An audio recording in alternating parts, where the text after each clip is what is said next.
उत्तराखंड के one beat अधिकारी और वन आरक्षी संघ के आहन पर प्रदेश के करीब 2800 वन बीट अधिकारी और आरक्षी अनिश्चितकालीन हड़ताल पर चले गए हैं। इसके कारण उत्तराखंड वन मंत्रालय को प्रदेश में होने वाली वनाग्नि की रोकथाम में काफी कठिनाइयों का सामना करना पड़ सकता है। बीते सोमवार को मसूरी वन प्रभाग के बीट अधिकारियों और वन आरक्षियों ने उत्तराखंड वन बीट अधिकारी और वन आरक्षी संघ के प्रदेश अध्यक्ष सचिन और महामंत्री अनिल के नेतृत्व में विभाग और शासन के खिलाफ जमकर नारेबाजी की।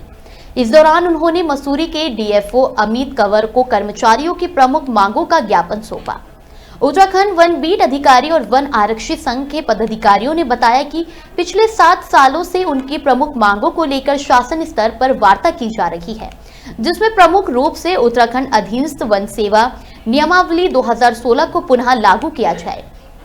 आपको बता दें कि 10 वर्षों तक संतोषजनक सेवा देने वाले अधिकारियों की पदोन्नति की जाए, वन आरक्षियों की वर्दी में संशोधन 1 स्टार किया जाए, 1 महीने का अतिरिक्त वेतन एवं आहार भत्ता दिया जाए और समस्त वन आरक्षियों को वाहन भत्ता बढ़ाया जाए। उन्होंने ये भी बताया कि 2016 से पहले के नियमों के अनुसार वन दरोगा को पदोन्नति दी जाती थी, लेकिन राज्य सरकार ने नियमों में बदलाव किया, जिसके कारण बीते 12 सालों से वन बीट अधिकारियों को प्रमोशन नहीं मिल पा रहा है। इन कर्मचारियों ने अपनी मांगों को लेकर मुख्यमंत्री से हस्तक्षेप की अपील की है। मसूरी के डीएफओ अमित कंवर ने कहा कि वन बीट अधिकारियों की मांग शासन स्तर की है और उन्होंने उनके डिवीजन स्तर की मांगों को पूर्व में ही संबोधित किया है। अब उनके द्वारा शासन स्तर पर आवश्यक कार्यवाही की जाएगी।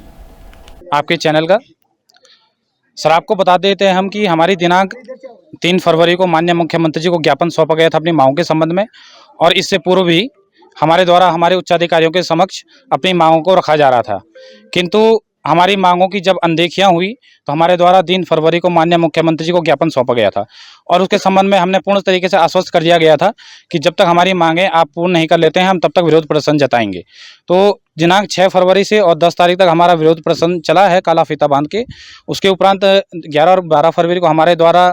सांकेतिक धरना किया गया था, लेकिन तब भी हमारी उच्चाधिकारियों द्वारा या शासन प्रशासन द्वारा हमारा संज्ञान नहीं लिया गया। तो दिनांक 13 फरवरी से हम पूर्ण तरीके से कार्य बहिष्कार पे चले गए हैं। और हम बता देते हैं सर आपको कि हमारी जो मांगे हैं मुख्यतः हमारी उत्तराखंड अधीनस्थ वन सेवा नियमावली 2016 है, उसको पुनः लागू करवाना, और उसमें जो हमारे शासन या प्रशासन द्वारा है उसमें 33 और 66 का एक कोटा 20 में बैठा दिया गया है, जिससे कहीं ना कहीं हमारी पदोन्नतियाँ प्रभावित हो रही हैं और लगातार जो नए वन दरोगा आ रहे हैं वो कहीं ना कहीं हमारे कोटे को प्रभावित कर रहे हैं, और जिससे हमारे समान ना हम पदोन्नति पा रहे हैं, ना हमारा वेतन में भी हमें कोई लाभ नहीं हो पा रहा है। और सर एक मांग और है हमारी कि जो मुख्यतः मांग है वो है वर्दी नियमों में संशोधन,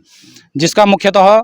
हमारे उच्चाधिकारियों के साथ जो हमारे कई ड्राइवर्स वगैरह या अन्य कोई अर्दली वगैरह रहते हैं वो भी वन आरक्षियों के समान वर्दी पहन रहे हैं। तो हमारे वन आरक्षियों कहीं ना कहीं उनका मनोबल टूट रहा है और आत्मसम्मान भी टूट रहा है कि जब हम एक वन आरक्षी समूह गौ का है जो समूह गौ से आ रहा है और उसके पास S2 काटने की पावर है, तो क्यों ना उसको 1 स्टार की अनुमति की जाए। तो इस तरीके से अन्य राज्यों के समक्ष हमने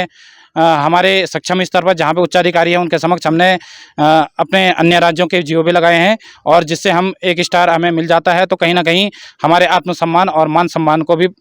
बढ़ोतरी मिलेगी। अभी एक प्रतिनिधिमंडल मुझसे आके मिला था जिनकी कुछ डिमांड्स हैं। फॉरेस्ट गार्ड का ये प्रतिनिधिमंडल है, तो डिमांड्स पे हम लोग जो है एक ज्ञापन इन्होंने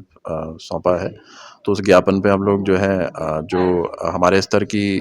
दिक्कतें हैं उसको एक बार चेक कर रहे हैं, और बाकी जो उस स्तर की चीज़ें होंगी वो ऊपर भेज देंगे। और इनसे अब कहा तो गया है कि क्योंकि फायर सीज़न चल रहा है तो इस सीज़न में कुछ भी इस तरह की जो मांगे हैं,